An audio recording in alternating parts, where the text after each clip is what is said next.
दिल्ली विधानसभा चुनाव क्रिएटिविटी की इंतहा पे है। जाहिर है कि दिल्ली में भाजपा या कांग्रेस ने अपना सीएम फेस साफ नहीं किया है, जिसे लेकर केजरीवाल ब्रिगेड ने एक बारात निकाली।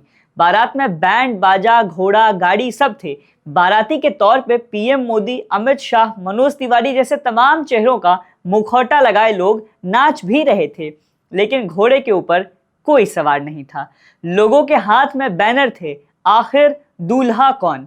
यह आम आदमी पार्टी का प्रचार करने का और विपक्ष को निशाने पे लेने का एक चुनावी तरीका था, और तरीका भी कितना फनी, कितना यादगार और कितना सटीक, माने क्रिएटिविटी की भी हद होती है।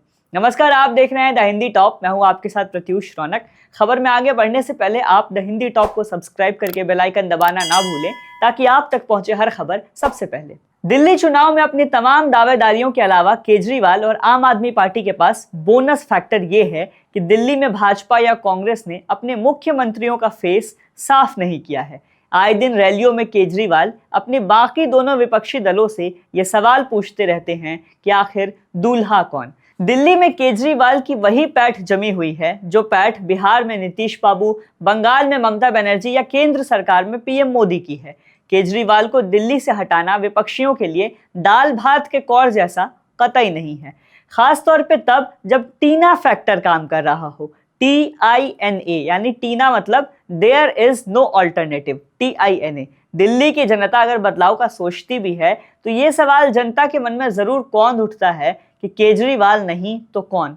साल 2013 के बाद से ही दिल्ली का तकरीबन यही हाल है। अरविंद केजरीवाल के मुकाबले का कोई नेता अभी तक भाजपा को या कांग्रेस को नहीं मिल सका है, और अगर नेता है भी तो शोर शराबे मचाने वाले, भड़काऊ बयान या विवादित बयान देने वाले।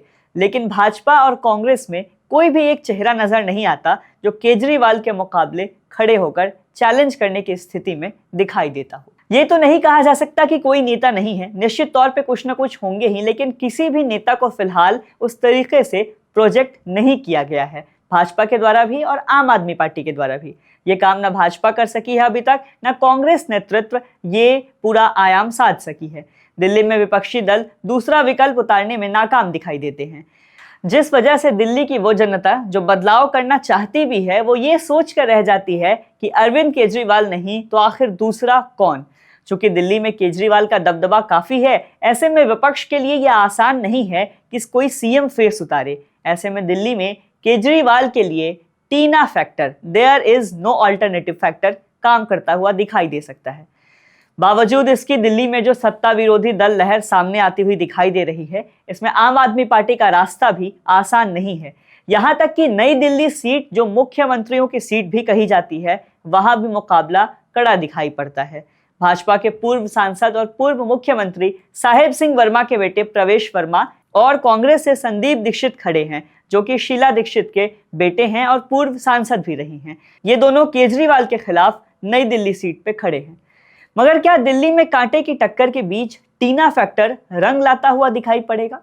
साल 2015 की बात करें तो साल 2015 में भाजपा ने चर्चित IPS किरण बेदी को अरविंद केजरीवाल के सामने उतारा था, लेकिन वो हार गई थी और भाजपा केवल 3 सीट पे ही सिमट गई थी। कांग्रेस का तो खाता भी नहीं खुला था। उससे पीछे देखें तो साल 2013 में कांग्रेस को 8 सीटें मिली। कांग्रेस के साथ मिलकर अरविंद केजरीवाल पहली बार सरकार बनाने में सफल हुए थे।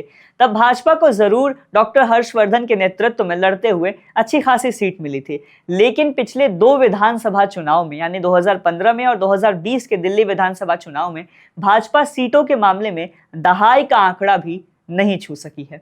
2020 के चुनाव में भाजपा की तरफ से मनोज तिवारी कैंपेन को लीड कर रहे थे, लेकिन चुनाव में कभी लगा ही नहीं कि वो चेहरा भी हैं। जबकि अमित शाह के खास तौर पर जिक्र करने के कारण प्रवेश वर्मा थोड़े खास जरूर लगे थे, लेकिन तब वो सांसद हुआ करते थे। लेकिन अब की बार विधानसभा में रण के मैदान में केजरीवाल के खिलाफ नई दिल्ली सीट से मोर्चा संभाल रहे हैं।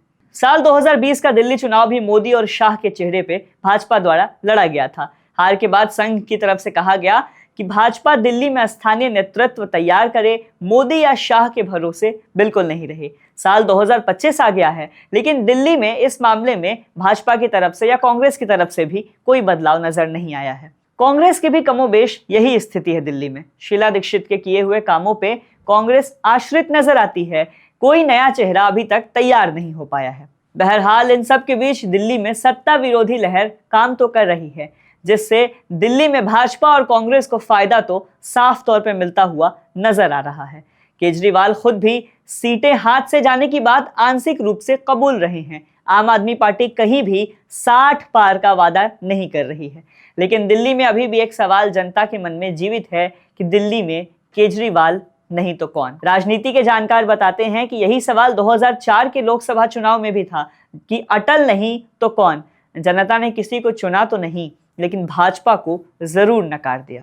बहरहाल 5 फरवरी को ईवीएम की पेटी में जनादेश कैद हो जाएगा और 8 फरवरी को तस्वीरें साफ हो जाएंगी कि दिल्ली का दिल किस पार्टी और कौन कौन से उम्मीदवार को मिल रहा है। फिलहाल के लिए इस वीडियो में इतना ही। वीडियो पे अपनी राय कमेंट करें, वीडियो शेयर करें, सब्सक्राइब करें द हिंदी टॉप। हम एक्स यानी ट्विटर, फेसबुक और इंस्टाग्राम पर भी फॉलो करें।